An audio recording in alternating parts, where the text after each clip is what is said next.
Boa noite, professor.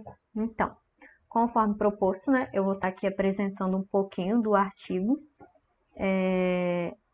e eu escolhi o tema MRP como ferramenta na gestão de estoques. Deixa eu apresentar aqui. É isso, então. Vamos lá. O título do meu artigo, então, né, MRP como ferramenta na gestão de estoques. Meu nome é Tainá Fiorotti, eu estou cursando o 8º período de Engenharia de Produção. Aqui é mais uma visão geral, né, do que eu estarei mostrando aqui na apresentação, né, introduzindo o assunto, depois se aprofundando mais no artigo, falando da metodologia, né, falando das definições e tudo que eu propus, né, na introdução, conclusão e as referências, né, utilizadas para fazer o artigo. Então, introduzindo aqui, a gente sabe, né, que o setor de PCP ele é um dos principais recursos para se ter uma ótima eficiência, uma eficácia no processo produtivo. Né? É ele que tem essa função de gerenciar no que se refere em o que será produzido, né? Como que será produzido, quando será produzido e quanto será produzir, né? Quanto que irá ser produzido. E é o PCP também que leva em consideração, né? Ele que controla toda essa cadeia aí, né? Da produção. Então, o MRP vem justamente para auxiliar o PCP nesse controle, nessa gestão dos estoques. Então, o papel do MRP principal, né, é apoiar o PCP nessas decisões, né? Sobre a quantidade, a lista de materiais, né, do que irá produzir, o momento desse fluxo de materiais, a partir dessa demanda, né, a partir das demandas. Os objetivos do artigo, então, é um estudo aprofundado da ferramenta MRP, né, e aí eu vou evidenciar um pouquinho das vantagens, desvantagens para a gestão dos estoques, e também vou frisar bastante, né, nos parâmetros que o MRP utiliza como base de cálculo, né, as métricas. Contextualizando aqui um pouquinho, né, do MRP e a sua evolução, ele teve início na década dos 60, quando houve uma alta, né, na tecnologia nas organizações, né, uma onda de informatização. Então, foi uma circulação de dados aí muito alta. E aí, tendo esse MRP, com o decorrer do tempo, surgiu também o MRP2. Então, a gente tem aí o MRP e o MRP2. E aí, atualmente, né, essa junção desses dois MRPs virou o sistema RP. E aí, hoje o MRP ele é uma das funcionalidades de um software de gestão, muito utilizado nas organizações hoje, né, atualmente. Então, definindo aqui o MRP. MRP é uma sigla em inglês que significa em português Planejamento dos Recursos de Materiais e, conforme já citado ali na introdução, uma das propostas principais de um sistema MRP é controlar um nível de estoque e também planejar as prioridades de operação para os itens e a capacidade, né, para abastecer o sistema de produção. Então, essa ferramenta ele permite a organização planejar e determinar as necessidades de matérias-primas a serem utilizadas na fabricação de um produto.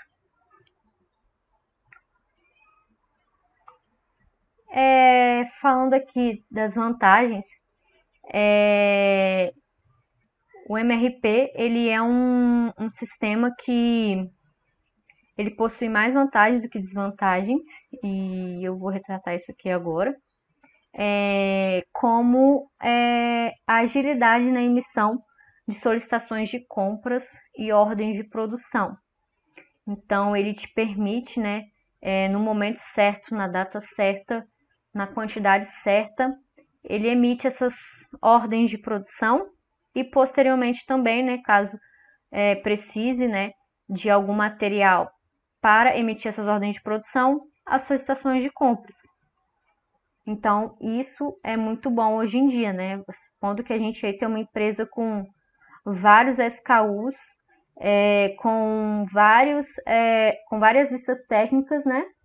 Como é o meu caso, eu trabalho em uma empresa que, assim, é uma infinidade de embalagens e de matérias-primas. Então, sem a utilização do MRP, ficaria muito difícil esse controle do que se precisa comprar e do que se precisa produzir. Outra vantagem é a confiabilidade de dados do sistema e a informação em tempo real. Então, com o MRP, a gente tem aí, né, dados que já não são gerados mais manualmente, são todos automatizados. Então, se tem uma porcentagem de erro muito menor, né? E fora a agilidade da informação, né? Você quer saber quais ordens de produção estão abertas ou quais precisam, né, ser planejadas, você tem ali, você consegue ver isso. Outro ponto muito importante, né, e um dos mais importantes para um analista de PCP, por exemplo, é que ele te dá uma maior produtividade e um tempo disponível para análise. Por quê? Se eu já tenho uma ferramenta que me disponibiliza a lista de materiais que eu preciso para produzir tal produto, se ele já me gera solicitações de compras para produzir esse produto, eu não preciso me dedicar um tempo específico para fazer isso. Então, esse tempo que eu estaria fazendo esse tipo de serviço manual, eu consigo, ele me permite focar em análises, né, mais aprofundadas, como, por exemplo, redução de custos e entre outros. Então, ele permite, principalmente o analista de PCP, né, fazer essas análises mais aprofundadas. Redução de desperdícios é outra vantagem, assim, acredito que uma das mais importantes também, pois ele faz a aquisição de material no tempo e na quantidade correta.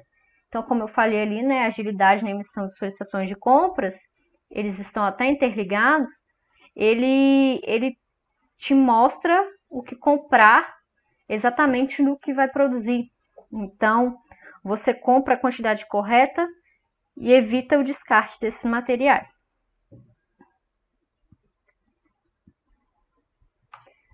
E como nem tudo são flores, nós temos também algumas desvantagens.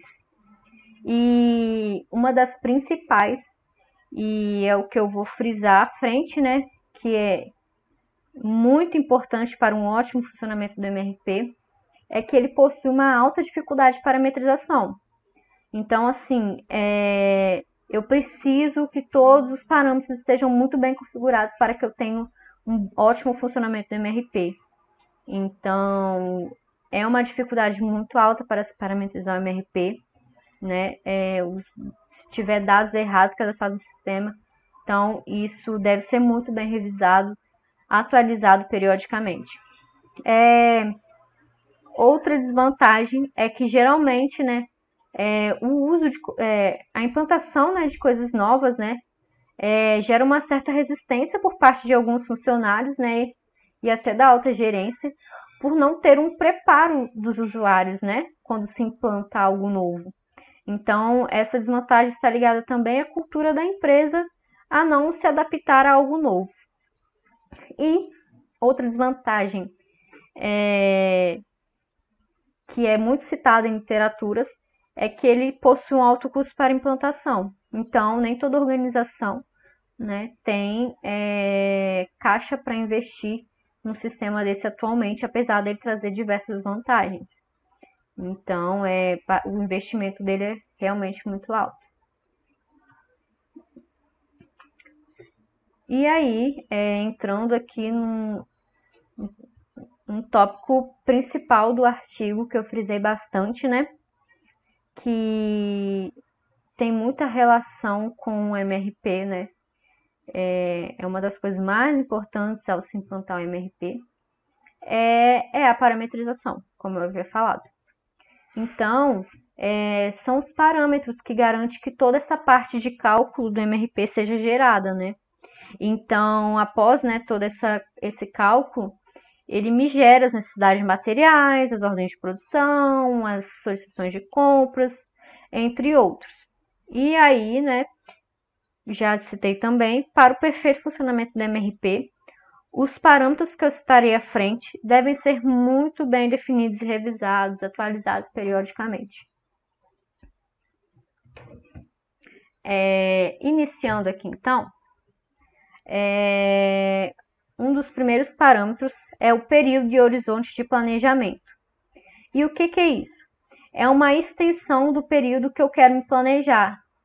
Então, por exemplo, eu quero rodar o MRP, né, que ele me gere essa lista, que ele me gere esse cálculo mensalmente, ou a cada 15 dias ou semanalmente. Nas organizações que eu trabalhei, que foram 2, esse cálculo era feito mensalmente, né? Então, até está relacionado com essa previsão da demanda aqui. Mensalmente recebemos a demanda vinda do comercial, né, atualizada, e aí a gente gera o MRP a partir dessa previsão da demanda. Então, se é mensalmente, a gente roda aqui mensalmente. E aí a previsão da demanda, né, como eu citei, eles são dados que variam de acordo com esse período aqui de planejamento. O lead time, ele é o tempo entre a solicitação de material, tanto produzido ou comprado, né, até a sua disponibilidade para a produção. Então, esse parâmetro, ele é bem difícil de ser definido e geralmente ocorrem erros nele por causa do seu superdimensionamento. Então, ele acarreta no aumento de estoque se mal definido, né? Então, deve-se ter uma pessoa, né, que entenda do que se trata esse lead time para que possa defini-lo, né, produto a produto, para que as SCs, né, que são as solicitações de compras ou as ordens de produção, sejam geradas numa data correta.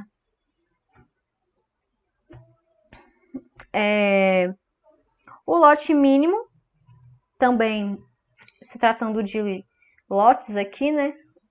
Temos o mínimo, o máximo e o econômico. E o lote mínimo, ele é a quantidade mínima para abrir uma ordem de produção.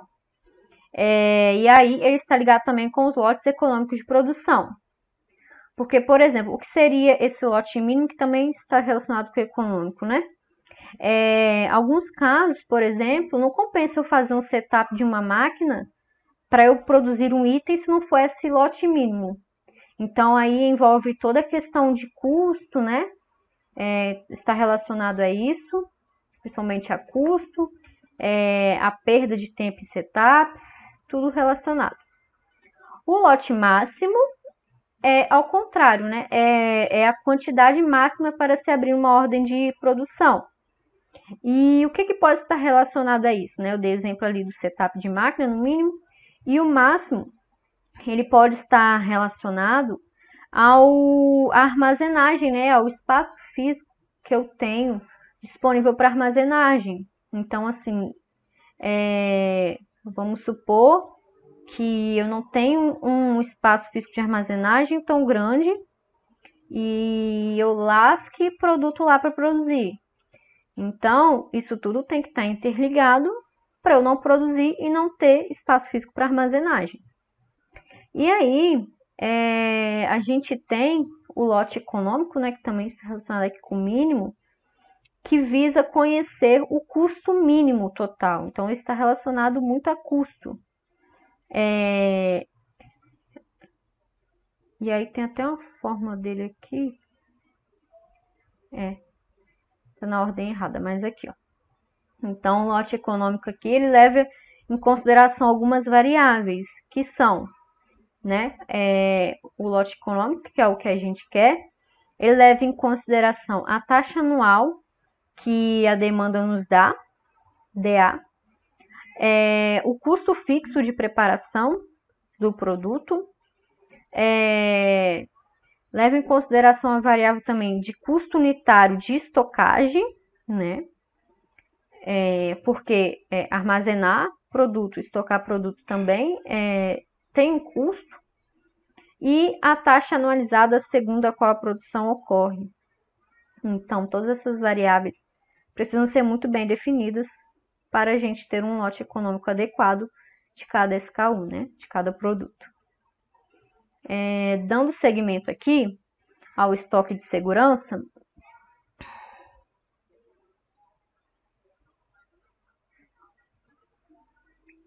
o estoque de segurança, ele tem como objetivo proteger o sistema contra possíveis faltas, né? Ele leva em consideração a demanda média projetada e o seu tempo de reposição. Ou seja, o que é esse estoque de segurança? É uma quantidade mínima que eu preciso ter em estoque caso venha acontecer uma sobrevenda, por exemplo. E ele também é definido através de uma fórmula e leva em consideração algumas variáveis, que são o nível de serviço desejável, né? O desvio padrão da demanda e o tempo de reposição. Então, tudo isso aqui nos dá o estoque de segurança. O lote econômico eu já falei, né? Só está errada a ordem. O ponto de reposição. O ponto de reposição, ele tem como finalidade dar início ao processo de reposição do item com tempo hábil para sua disponibilização antes que falte para o cliente, ou né, na linha de montagem. Ele também é definido por uma fórmula e leva as variáveis demanda, lead time e estoque de segurança em conta. Então, tá tudo interligado também. Eu preciso ter um lead time e um estoque de segurança muito bem definido, porque ele também é utilizado no ponto de reposição. Então, se eu não tenho esses dois parâmetros bem definidos, vai me gerar erro aqui também no ponto de reposição. Esses são alguns dos parâmetros principais, então, que a gente deve configurar, deve cadastrar quando se implanta o MRP. E aí, o MRP, né, esse processo que eu falo, rodar o MRP, né, deve ser seguido essas etapas aqui. Então, rodar o MRP é esse processo aqui, que primeiramente é definir o plano mestre de produção, né, que é a demanda. Então, como eu citei ali, o plano mestre de produção, ele vem a partir da demanda. Então, a gente recebe, né, essa demanda do comercial, ou que seja do planejamento integrado, e aí é a partir disso daí que a gente vai definir um programa de entrega para o cliente, né? Independentemente se essa demanda ela é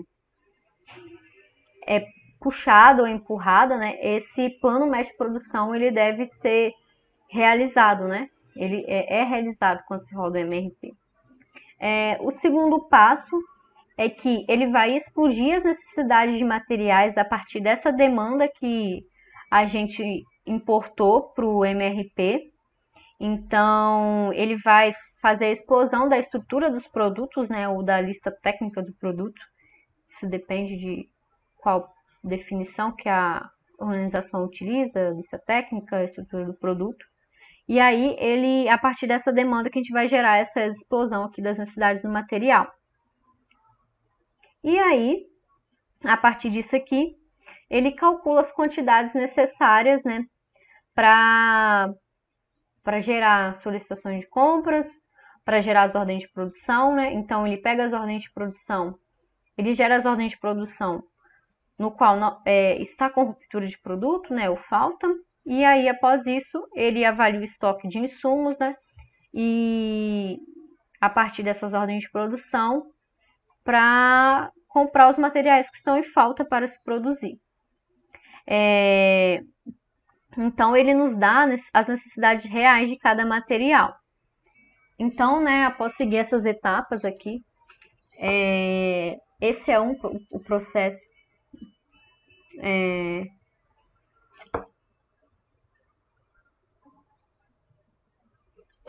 E aí, né, esse processo, ele é feito para cada produto cadastrado no sistema, né, cada um dos itens da estrutura, e normalmente as indústrias possuem centenas de produtos acabados. E aí, nesses centenas de produtos acabados, vão diversos insumos, né, na estrutura.